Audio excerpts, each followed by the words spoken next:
So hi, welcome and welcome back to my YouTube channel, and for today's tutorial, ituturo ko sa inyo kung paano nga ba mag-repost ng mga video sa ating TikTok account. But first, kindly subscribe to my channel and don't forget to hit the subscribe button and the bell to notify you for my new updates. And if you want to learn more, just keep on watching and let's start. So ayan guys, for today's video, i-open lang natin ang ating TikTok account or yung ating TikTok app. And make sure guys na updated yung TikTok app na gagamitin natin. So open ko na yung aking TikTok.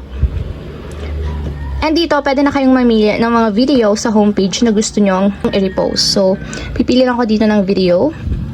So, for example guys, is itong video na to is gusto nyong i-repost. So, ang gagawin nyo lang, itap nyo yung share button na nandito sa my right side.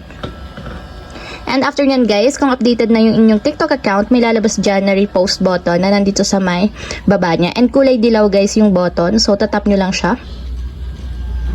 And ayan, you reposted. So, ibig sabihin, kapag you reposted, naka-repost na yung video na to. So, pili pa tayo ng ibang video. So, same lang din guys.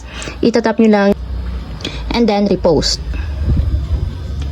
So, kung gusto nyo namang makita yung mga nirepost nyo na video, so, punta lang kayo sa inyong profile. And dito guys, sa profile, itatap nyo lang yung repost button na nandito naman sa tab bar. So, tap nyo lang. And dito guys, lalabas na yung mga nirepost nyong mga video sa TikTok.